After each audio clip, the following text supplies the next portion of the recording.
Repakol, kung bago ka lang dito sa channel ko, ako nga pala si Kuya Totoy. Nagbabasa ako ng mga horror stories at mga dark histories dito sa aking channel. Kung gusto mo ng mga ganong content, don't forget to subscribe at i-click mo na ang notification bell para updated ka every time na mag-a-upload ako. Simulan na natin ang kwentuhan ngayong araw. Juan Severino Malyari, first documented serial killer sa Pilipinas. First Filipino priest na hinatulan ng bitay. Sino nga ba siya? Samahan niyo kong alamin ang istorya niya.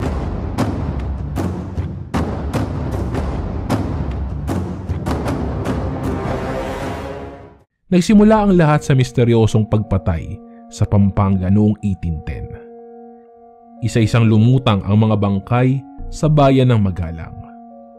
Ang mga Espanyol at mga Pilipino ay nadala ng alon ng kuryosidad tungkol sa nakakakilabot na mga pangyayaring ito. Lahat ay nagtataka kung sino ba ang nasa likod sa walang habas na pagpaslang sa lugar na ito. Sa loob kasi ng isang dekada, 57 ang naitalang pinatay sa iba't ibang parte ng lugar. Maging ang mga gwardiya sibil ay hindi makahanap ng motibo o koneksyon sa pagitan ng mga malagim na pagpaslang. Si Juan Severino Malyari ay isang kahanga-hangang tao. Yan ang napatunayan ni Dr. Luciano Santiago na isang historian at psychiatrist noong isinulat niya ang kanyang librong Kapampangan Pioneers in the Philippine Church. Isinulat niya na si Malyari ang kauna-unahang parish priest ng Macabebe, Pampanga. Nakasaad din dito ang mga paghihirap at pagsubok na pinagdaanan ni Malyari para marating nito ang kanyang pangarap na maging isang ganap na pari. Nagsilbi siyang coadjutor sa Gapan, Lubao at Bacolor. Pagkatapos ay lumaban din siya sa posisyon ng kura paroko sa Orani, Mariveles, Lubao at sa Port of Cavite bilang chaplain. Ito ay naging kahanga-hanga lalo na sa panahon ng kolonyal na mga Espanyol sa Pilipinas na tanging sila ang naghahari. Si Malyari rin ang kauna-unahang pari na na-master ang art of calligraphy.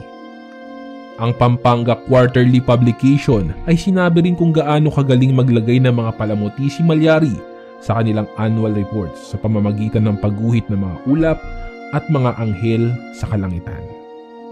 Nakakapangilabot isipin na ang isang taong mayroong magaan na kamay sa pagpinta at pagsulat ay siya ring magiging dahilan ng pagkamatay ng maraming tao. Sino ba naman mag-aakala na ang debotong paring Katoliko at masasabi nating isang henyo ng sining ang magiging sanhi ng karumaldumal na krimen? Ang inakalang mapagkakatiwalaang Pilipinong pari at alagad ng Diyos ay siya rin palang papaslang sa kanyang mga kalahi.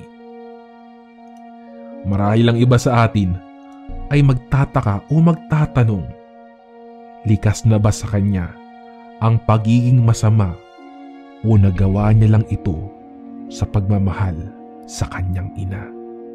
Base sa isinulat ni Dr. Luciano Santiago, nagsimulang naniwala ang pari na kinulam ang kanyang ina.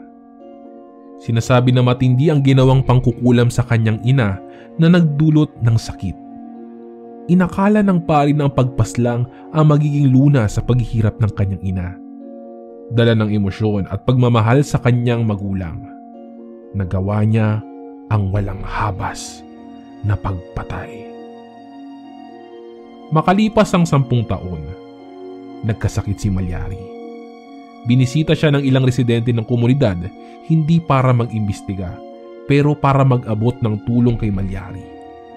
Ngunit sa hindi inaasahang pangyayari, ang ilan sa mga residente ay nagsimulang makatunog at makakita ng mga ebidensya na konektado sa mga pagpatay sa kanilang lugar.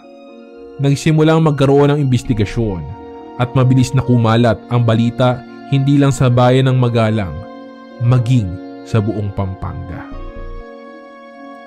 Dahil dito ay hinatulan si Malyari ng 14 years na pagkakakulong.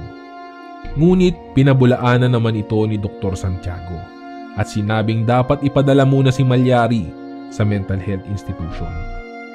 Pinatotohanan naman ito ng Singsing publisher na nagkaroon ng severe psychosis ang pari. Ngunit kibit balikat ang mga tao sa kadahilanan na iyon. Hindi pa bukas ang isipan ng karamihan hinggil sa sakit na ito. Sinisisi ng taong bayan ang demonyong sumapi di umano kay Malyari. Taong 1804 ay hinatulan ng bitay si Malyari. Hindi pa rin malinaw kung ano nga ba ang naging sakit ng kanyang ina at kung totoo nga bang kinulam ito. Hindi pa rin malinaw kung mayroon bang nag-utos kay Malyari upang gawin ito bilang lunas sa sakit ng ina o free will niya ito. Sa kasalukuyan ay hati ang opinyon ng mga tao. Para sa iba, si Malyari ay walang puso at likas na masama at kampon ng demonyo. Pero para sa iba naman, siya ay taong dumaranas ng mental illness na dapat sana ay natulungan. Kahit ano pa ang isipin ng karamihan, hindi nito maitatago ang katotohanan na nabahiran ng mga inosenteng dugo ang kanyang abibo.